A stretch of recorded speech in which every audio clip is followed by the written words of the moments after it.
धीरे धीरे धीरे करके ना जो डाउट्स आपके दिमाग में आ रहे हैं उनको होल्ड पे रखिए, स्टैंड बाय पे रखिए, साइड में नोट करके, चिंता मत करो, तो आपके सारे डाउट्स इस पूरे एंट्रोपी के पैकेज से खत्म हो जाएंगे। एक एक चीज को क्लियर करके जाऊंगा, चिंता मत करिए। हाँ जी स्टूडेंट्स, कैसे हो आप सभी लोग? एंट्रोपी पर डिस्कशन इन दिनों में चल रही है थर्मोडायनामिक्स के लेक्चर्स में। उसमें पार्ट ए और पार्ट बी, ये दो वीडियोस मैं अपलोड कर चुका हूं। डिस्क्रिप्शन बॉक्स में जाइए, नीचे आपको लिंक्स मिल जाएंगे। बहुत इंपॉर्टेंट टर्म है एंट्रोपी, जिसके बारे में शायद आप कंफ्यूज अक्सर होते रहे होंगे, लेकिन आपकी सारी कंफ्यूजन मिटाने का काम मेरा है मैक ऑनलाइन लेक्चर्स के ऊपर, तो इसलिए मेरे साथ जुड़े रहिए, वीडियो को एंड तक जरूर देखिएगा। हम ले लेते हैं पहले की तरह एक थर्मोडायनामिक चार्ट, यानी जिसमें एक्स एक्सिस और वाई एक्सिस के ऊपर हमारे पास कुछ प्रॉपर्टीज है। थर्मोडायनामिक्स की कुछ प्रॉपर्टीज है, प्रेशर, वॉल्यूम, टेम्परेचर, कुछ भी हो सकता है इधर और इधर। अभी हम उसको मार्क नहीं करते क्योंकि यहां पर जरूरत भी नहीं है। यहां सिर्फ मुझे आपको एक प्रोसेस दिखानी है, एक सिस्टम है थर्मोडायनामिक्स का, जिसकी एक इनिशियल स्टेट है state one. State one, state one का मतलब क्या है? वहां पर कुछ प्रेशर होगा P1, कुछ वॉल्यूम होगा V1, कुछ टेम्परेचर होगा T1, इस तरह से। अब उसके ऊपर आपने एक प्रोसेस एक्ट करवा दी थर्मोडायनामिक्स की, जिसकी वजह से उसकी स्टेट चेंज हो गई। इस तरह से मान लो एक प्रोसेस हुई है और सिस्टम कहां पहुंच गया? सिस्टम पहुंच गया स्टेट टू के ऊपर। स्टेट टू, जहां pressure P2, volume V2, temperature T2, इस तरह से पैरामीटर्स हो जाएंगे। तो ये एक प्रोसेस हुई है और इस प्रोसेस को हम नाम दे देते हैं, suppose this process is A, small A. Small A क्या है? एक प्रोसेस, एक पाथ, जिसका हमने नाम दे दिया स्मॉल ए। तो यहां पर ये बात गौर करने वाली है कि A1 A2, ये जो प्रोसेस हुई है 1A2, ये हमने कौन सी प्रोसेस ली? ये हमने ली है रिवर्सिबल प्रोसेस। कौन सी ली है? रिवर्सिबल प्रोसेस, यानी रिवर्सिबल ये पाथ है। इरिवर्सिबल, रिवर्सिबल, ठीक है, आपको पता होना चाहिए। अब बहुत डिस्कशन होती आई है, बहुत आगे बढ़ चुके हैं हम थर्मोडायनामिक्स में। तो process 1A2 reversible process, okay जी। अच्छा, अब हम क्या करते हैं, इसी सिस्टम के ऊपर एक प्रोसेस और करवा देते हैं, जो कि इसको दोबारा 2 से 1 तक ले आए। 2 से 1 तक इस तरह से वापस इसको ले आए, ठीक है जी। और इस प्रोसेस का नाम हमने क्या रखा? इस प्रोसेस का नाम है सपोज प्रोसेस बी। तो हमारे पास एक प्रोसेस बन गई 2B1। 2B1 ये भी रिवर्सिबल प्रोसेस है। ये भी कौन सी हमने ली? रिवर्सिबल प्रोसेस ली है। तो इससे हुआ क्या? इससे ये हुआ कि ये जो प्रोसेस 1A2 थी ये रिवर्सिबल और 2B1 ये रिवर्सिबल, यानी पूरा एक थर्मोडायनामिक साइकिल आपके पास बन गया। और ये पूरा का पूरा थर्मोडायनामिक साइकिल जो है 1A2B1, इसको हम क्या नाम देंगे? 1A2B1, ये बन गया reversible cycle. When all the processes in a cycle are reversible, when all the processes in a cycle are reversible, तो हम क्या कहते हैं? Cycle itself is reversible। तो साइकिल रिवर्सिबल हो जाता है। एक भी प्रोसेस इरिवर्सिबल हुई तो साइकिल रिवर्सिबल नहीं रहेगा, साइकिल बन जाएगा इरिवर्सिबल। बार बार मैं बताता आया हूं आपको, तो समझ लीजिए। तो यहां पर ये रिवर्सिबल साइकिल बन गया 1A2B1। ओके, पिछला लेक्चर अगर देखा होगा तो कोई मुश्किल नहीं है, बिल्कुल उसी पैटर्न पर हम आगे बढ़ेंगे। अब हमने क्या करना है, ये जो हमारे पास एक साइकिल है ना, इस साइकिल के ऊपर हम एक टर्म को क्या करते हैं? कैलकुलेट करते हैं, dQ/T, इस टर्म को कैलकुलेट करते हैं। रादर मैं dQ की जगह d बार लिख देता हूं, क्योंकि Q क्या है? Heat transfer. dQ क्या है? Heat transfer. तो हीट ट्रांसफर एक पाथ फंक्शन है, बहुत बार बताया, प्रॉपर्टी नहीं है। पाथ फंक्शन को हम क्या करते हैं? डेल से या d बार से दिखाते हैं, प्रॉपर्टी को क्या करते हैं? d से दिखाते हैं, ठीक है। ये चर्चा बहुत बार पहले हुई, अब दोबारा नहीं बताऊंगा मैं। तो यहां पर dQ का मतलब क्या है? Heat transfer. हीट ट्रांसफर कितनी हुई? हीट ट्रांसफर सिस्टम से सराउंडिंग में या सराउंडिंग से सिस्टम में, और कितने टेम्परेचर पे वो हीट ट्रांसफर हुई? वो T है, केल्विन स्केल के ऊपर, यानी एब्सोल्यूट टेम्परेचर स्केल है ये, केल्विन वाला, वो हमने नीचे रखा। हमने इस चीज को कैलकुलेट करना है, किसके लिए? पूरे साइकिल के लिए, यानी साइक्लिक इंटीग्रल लेना पड़ेगा। और कौन सा साइकिल? 1A2B1, ये वाला साइकिल लेते हैं, 1A2B1। इस साइकिल के लिए ये पूरी टर्म को कैलकुलेट करके देखते हैं कि ये कितना बनता है। ओके जी, अब कैसे करेंगे? बिल्कुल वैसे ही जैसे पहले किया था पिछले लेक्चर में, प्रीवियस लेक्चर में। हम इसको स्प्लिट कर देते हैं। ये पूरा साइकिल जो है दो हिस्सों में इसको बांट दो, 1 और 2, दो प्रोसेसेस है ना। तो आप क्या कर सकते हो? दिस टर्म dQ/T, इसको आप कैलकुलेट कर सकते हो पहले प्रोसेस 1A2 के लिए, प्रोसेस 1A2 के लिए, फिर उसमें आप प्लस कर दो d/q/t, सेम टर्म को कैलकुलेट करो किसके लिए, प्रोसेस 2B1 के लिए, 2B1 के लिए। तो मैथमेटिकली ये साइक्लिक इंटीग्रल जो है इवेल्युएट हो गया ना। आपने क्या किया, पूरे साइकिल के लिए आपने कैलकुलेट करना था कि ये कितना है ये चीज, तो हमने उसको कैसे इवेल्युएट किया, इसके लिए प्लस इसके लिए, इस तरह से दो हिस्सों में हमने कर दिया। ओके, अब हीट ट्रांसफर अगर पॉजिटिव हुई तो यहाँ पे पॉजिटिव रख देना, नेगेटिव हुई तो विद नेगेटिव साइन रख देना। Heat gained by system positive, heat lost by system negative, वो साइन कन्वेंशन है, वो भी आपको पता होगा, पहले बहुत बताया। तो ये आपके पास एक टर्म आ गई। ओके जी, अब यहां देखो, ये जो आपके पास टर्म है cyclic integral of dq/t for 1A2B1, cyclic integral of this term for this cycle 1A2B1, 1A2B1, ये एक रिवर्सिबल साइकिल है। ध्यान दो, 1A2B1 कौन सा साइकिल है, रिवर्सिबल साइकिल है। अगर हम रिवर्सिबल साइकिल के लिए ये चीज कैलकुलेट करते हैं तो ये हमेशा जीरो होने वाली है, ये आपको पता होना चाहिए, क्योंकि मैंने क्लॉजियस इनइक्वालिटी आपको करवाया था। क्लॉजियस इनइक्वालिटी, वो वीडियो देख लेना, जबरदस्त वीडियो होती है, उसका लिंक इस वीडियो के नीचे भी है डिस्क्रिप्शन बॉक्स में अलग से, क्लॉजियस इनइक्वालिटी का, तो वो देख लेना। साइक्लिक इंटीग्रल अगर हम करते हैं इस टर्म का, किस साइकिल के लिए, एक रिवर्सिबल साइकिल के लिए, तो रिवर्सिबल के लिए वो जीरो हो जाएगा। क्लॉजियस इनइक्वालिटी बार बार बोल रहा हूं, डिस्क्रिप्शन बॉक्स में जाइए, वहां आपको लिंक मिलेगा।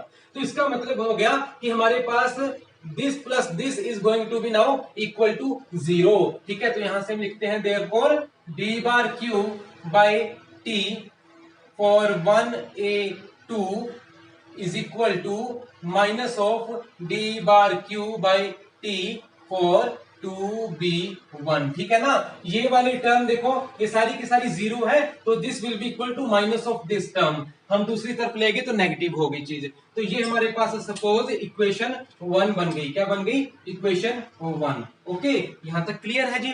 अब हम क्या करते हैं, दोबारा से इसी साइकिल में चलते हैं, जहां हमारे पास 1A2B1 एक रिवर्सिबल साइकिल बन रहा था। अब हम क्या करते हैं, 1A2 एक फॉरवर्ड प्रोसेस थी, है ना, जो सिस्टम को 1 से 2 तक ले गई। अब सिस्टम को दोबारा 2 से 1 लाने के लिए हम एक अलग पाथ चूज करते हैं, बी वाला नहीं, अलग पाथ चूज करते हैं। कोई कौन सा अलग पाथ ले लेते हैं, एक अलग पाथ सी ले लेते हैं, सपोज ऐसे, जो हमें 2 से 1 तक दोबारा वापस ले आ सकता है, वो है पाथ सी। ओके, सो 2C1, ये जो हमारे पास एक प्रोसेस आई 2C1, इसको अब हमने लिया है इररिवर्सिबल प्रोसेस। इररिवर्सिबल प्रोसेस, यहां पे थोड़ा सा चेंज आया है। अब हमने इररिवर्सिबल प्रोसेस ली, कौन सी, 2C1, यानी सी जो पाथ है ये इररिवर्सिबल पाथ है। तो अब जो साइकिल हमारे सामने बनता है, ये वाला फॉरवर्ड प्रोसेस 1A2, देखो 1A2 और फिर वापस आने का 2C1, यानी 1A2C1। तो ये जो आपके पास साइकिल बना, ये बन गया इररिवर्सिबल साइकिल। ठीक है ना, क्योंकि मैं आपको बताकर हटा हूं, एक भी प्रोसेस अगर साइकिल में इररिवर्सिबल हो गई तो साइकिल इररिवर्सिबल हो गया, रिवर्सिबल नहीं रहा। तो ये प्रोसेस तो रिवर्सिबल थी, बट ये प्रोसेस क्या है, इररिवर्सिबल। इसका मतलब पूरे का पूरा ये बाहर वाला साइकिल, थर्मोडायनामिक साइकिल क्या हो गया, इररिवर्सिबल साइकिल हो गया। अब अगर हम सेम चीज कैलकुलेट करते हैं, ये वाली dq/t, कि कितना हीट ट्रांसफर पूरे साइकिल में हुआ, कितने टेम्परेचर पे हुआ, इसको इवेल्युएट किया जा रहा है किस साइकिल के लिए, 1A2C1, इस नए साइकिल के लिए 1A2C1, इस साइकिल के लिए। तो इसको हम कैसे कैलकुलेट कर सकते हैं, इसको भी अगेन जैसे पहले किया था हमने ना, वैसे ही दो हिस्सों में करो। फॉरवर्ड प्रोसेस थी, एक रिवर्स प्रोसेस थी, तो उन दोनों के लिए कैलकुलेट कर लो dq/t for forward process 1A2, इसमें आप ऐड कर दीजिए 2C1 के लिए, तो dq/t हीट ट्रांसफर कितना हुआ, कितने टेम्परेचर पे हुआ, 2C1 के लिए, 2C1 के लिए। ठीक है, तो ये आपके पास आ गया। अब देखो, जैसे पहले हमने क्लॉजियस इनइक्वालिटी को यूज किया था, और मैंने आपको बताया कि अगर एक साइकिल रिवर्सिबल है, ये कौन सा साइकिल था, ये रिवर्सिबल साइकिल था 1A2B1, ये रिवर्सिबल साइकिल था 1A2B1। तो रिवर्सिबल साइकिल के लिए ये वाली चीज हमेशा जीरो हो जाती है। ओके, और वही क्लोजेस इनइक्वालिटी ने ये भी बोला था कि अगर साइकिल इरिवर्सिबल है, इरिवर्सिबल 1A2C1, तो इरिवर्सिबल साइकिल के लिए ये टर्म जीरो नहीं होगी, जीरो नहीं होगी, क्या होगी, ये होगी लेस देन जीरो। ये वाली टर्म क्या होगी, पूरी की पूरी जब आप कैलकुलेट करोगे ना इस इरिवर्सिबल साइकिल के लिए, तो ये आपको लेस देन जीरो मिलेगी। वो मिली थी इक्वल टू जीरो, ये मिलेगी लेस देन जीरो। ये कहां से आया, क्लोजेस इनइक्वालिटी से आया, तो वो देख लेना, इसी वीडियो के नीचे लिंक मिल जाएगा। तो ये टर्म लेफ्ट साइड में अगर लेस देन जीरो है, तो ये तो राइट साइड के इक्वल थी ना, इसका मतलब ये सारी चीज क्या हुई फिर आपके पास, लेस देन जीरो हुई। सो दिस इंप्लाइज, ये जो राइट साइड की पूरी टर्म आपके पास है ये लेस देन जीरो है। तो लिख देते हैं dq/t for 1A2 plus dq/t for 2C1, ये सारा का सारा लेस देन जीरो है, लेस देन जीरो है। ओके जी, अब हमने क्या करना है, देखो यहाँ पर dq/t 1A2, dq/t 1A2, इसकी वैल्यू ये रही है ना, 1 से उठाओ इस वैल्यू को और यहाँ पे सब्स्टिट्यूट करते हैं। तो क्या आया हमारे पास, देखो इस जगह पर हम ये वाली वैल्यू पुट कर देते हैं, माइनस ऑफ dq/t 2b1 ये वाली, ठीक है, plus dq/t for 2C1, this is less than zero. इस जगह पर हमने यहां से इक्वेशन 1 से ये वाली वैल्यू पुट कर दी। ओके जी, अब क्या करते हैं, इस टर्म को नेगेटिव वाली को उधर ले जाओ, तो आपके पास ये इधर बच गया dq/t for process 2C1 is less than, ये उधर ले जाते हैं dq/t फॉर प्रोसेस 2b1, ये माइनस में था उधर जाके प्लस में हो गया, बाकी इनइक्वालिटी वैसे की वैसे ही रही। तो ये आपके पास कोई चीज आ गई। अब थोड़ा ध्यान दो, 2C1 कौन सी प्रोसेस है, 2C1 तो इरिवर्सिबल प्रोसेस है, ये है इरिवर्सिबल प्रोसेस। और 2B1 क्या है, 2B1 रिवर्सिबल प्रोसेस, ये रिवर्सिबल प्रोसेस है। इसका मतलब अगर आप dq/t कैलकुलेट करते हो इरिवर्सिबल प्रोसेस के लिए, तो वो हमेशा dq/t फॉर रिवर्सिबल प्रोसेस से कम आएगा। दोनों ही जो प्रोसेसेस हैं वो 2 से 1 के बीच में है, 2 से 1, देखो 2 से 1 के बीच में है b भी और c भी, दो अलग अलग रास्ते हैं लेकिन इनिशियल और फाइनल स्टेट सेम है, ठीक है। तो इरिवर्सिबल है, एक दूसरा रिवर्सिबल है। इरिवर्सिबल के लिए ये टर्म अगर इवेल्युएट करते हो तो रिवर्सिबल से कम आने वाली है। यहां तक समझ में आया, ये सारा मिटाकर इसको दोबारा यहां से लिखकर फिर इंटरप्रिटेशन में चलते हैं लास्ट में बस। ओके, तो ये लिख दिया हमने dq/t for any irreversible process between two states 1 and 2 is less than dq/t for reversible process between same states 1 and 2। Okay, अच्छा अब देखो लास्ट में, बिल्कुल लास्ट में पहुंच गए हम। अगर हम स्टेट 1 और 2 की बात करते हैं या 2 और 1 की बात करते हैं, जब सिस्टम 2 से 1 में गया, ध्यान दीजिएगा बिल्कुल, जब सिस्टम 2 से 1 में गया, चाहे बी से होकर जाए चाहे सी से होकर जाए, उसमें एंट्रोपी चेंज कितना आया, सिस्टम की एंट्रोपी में कितना चेंज आया, change in entropy of the system, change in entropy of the system जब सिस्टम 2 से 1 में गया। ये पूछ रहा हूं आपसे, जब सिस्टम 2 से 1 में गया, चाहे बी से जाए चाहे सी से जाए, एंट्रोपी में कितना चेंज आया। अगर पिछला लेक्चर आपने मेरा ध्यान से देखा है पार्ट बी वाला, तो उसमें आपको बिल्कुल क्लियर पिक्चर हो गई थी कि एंट्रोपी एक प्रॉपर्टी है। प्रॉपर्टी का मतलब क्या है, ये सिर्फ स्टेट्स पर डिपेंड करता है, 1 और 2 के ऊपर, पाथ फंक्शन नहीं है, स्टेट्स पर डिपेंड कर रहा है। किसी भी रास्ते से 1 से 2 जाओ या 2 से 1 आओ, कोई भी रास्ता ले लो, कोई भी थर्मोडायनामिक पाथ ले लो, लेकिन उसकी वैल्यू सेम रहेगी। चेंज इन प्रॉपर्टी 2 से 1 आप कैसे लिखोगे, ds 2 से 1 ऐसे लिखोगे, एस प्रॉपर्टी है, इसको मैंने डी बार नहीं लिखा, देखो क्यों की तरह से, क्योंकि ये प्रॉपर्टी है, ये पाथ फंक्शन है, हीट पाथ फंक्शन है, एस पॉइंट फंक्शन है, ठीक है। तो चेंज इन एंट्रोपी कितना हुआ 2 से 1 जाने में, final entropy minus initial entropy. Final entropy कितनी है 2 से 1 जाने में? भाई 1 स्टेट की एंट्रोपी। और इनिशियल कितनी है? 2 स्टेट की एंट्रोपी। ठीक है, फाइनल माइनस इनिशियल ऐसे लेते हैं ना हमेशा हम चेंज, तो यही बनता है।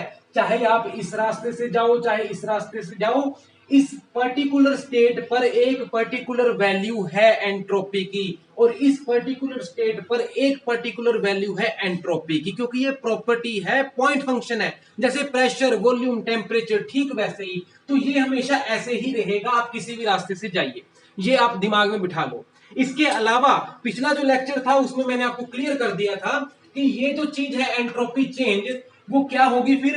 अगर आप 2 और 1 के बीच में एंट्रोपी चेंज देखना चाहते हो तो 2 और 1 को कनेक्ट कर दो एक रिवर्सिबल पाथ से। दोनों के बीच में एक रिवर्सिबल पाथ होना चाहिए, और उसमें कितना हीट ट्रांसफर हुआ उस रिवर्सिबल पाथ में वो कैलकुलेट कर लो, बाय कितने टेम्परेचर के ऊपर हुआ वो कैलकुलेट कर लो। ये जो आपके पास रेशियो आएगी, रिवर्सिबल पाथ लेना है बस आपने, रिवर्सिबल पाथ। तो 2 और 1 के बीच में रिवर्सिबल पाथ ये है कि ये है? V वाला है ना? V वाला रिवर्सिबल है, C वाला इरिवर्सिबल है। इसका मतलब है 2B1 लिखेंगे हम, फिर सिर्फ रिवर्सिबल वाला। रिवर्सिबल पाथ के लिए ये कैलकुलेट कर लो, ये चीज उसके बराबर बनती है, एंट्रोपी चेंज के बराबर बनती है। तो यहां ये रही वो वैल्यू dq/t 2b1। 2b1 यानी रिवर्सिबल पाथ, रिवर्सिबल प्रोसेस, ये सेम है ना बिल्कुल। तो इसकी जगह पर हम ये भी सब्स्टिट्यूट कर सकते हैं। So hence we get dq/t for irreversible process, irreversible process that will be less than this much. This is equal to entropy change, entropy change between the 2 points. ठीक है, वो जो प्रोसेस जिन पॉइंट्स के बीच में हुई, जिन स्टेट्स के बीच में हुई। So this is the thing to remember. अगर यहाँ रिवर्सिबल होता तो यहाँ इक्वल आ जाएगा, यहाँ इरिवर्सिबल है तो लेस देन एंट्रोपी चेंज है। यानी सिस्टम में जितनी एंट्रोपी चेंज हुई प्रोसेस के दौरान, ds एंट्रोपी चेंज, वो हमेशा ज्यादा होगी इस टर्म से। अगर आप एक इरिवर्सिबल पाथ से होकर जा रहे हो, जो कि प्रैक्टिकली होता भी है, रिवर्सिबल तो होता नहीं है, एक इरिवर्सिबल पाथ से आप यहां से यहां गए, तो आपने इस प्रोसेस के दौरान कितना हीट ट्रांसफर हुआ, कितने टेम्परेचर पे हुआ, वो रेशियो कैलकुलेट कर ली, तो वो आपके पास ये चीज निकल कर आ गई। ठीक है, वो एंट्रोपी चेंज से कम होगी। एक्चुअल में जो एंट्रोपी चेंज हुआ ना उस प्रोसेस के दौरान, वो ज्यादा है, एंट्रोपी चेंज ज्यादा है, लेकिन ये जो टर्म निकल के आएगी वो कम होगा, क्योंकि इरिवर्सिबल पाथ है। बस ये इंपॉर्टेंट था। धीरे धीरे धीरे करके ना जो डाउट्स आपके दिमाग में आ रहे हैं उनको होल्ड पे रखिए, स्टैंड बाय पे रखिए, साइड में नोट करके, चिंता मत करो। आने वाली वीडियोस को देखते जाओ, 2-4 वीडियोस और अपलोड होंगी अभी एंट्रोपी से रिलेटेड, तो आपके सारे डाउट्स इस पूरे एंट्रोपी के पैकेज से खत्म हो जाएंगे, ये पक्की बात है। एक एक चीज को क्लियर करके जाऊंगा, चिंता मत करिए, लेकिन छोटी छोटी क्लिप्स में मैं आपको सीक्वेंस में आगे लेके जा रहा हूं। ओके जी, तो ये इरिवर्सिबल प्रोसेस के लिए था कुछ डिस्कशन, इसको आप समझ लीजिए। नेक्स्ट वीडियो में मिलते हैं, till then thank you very much.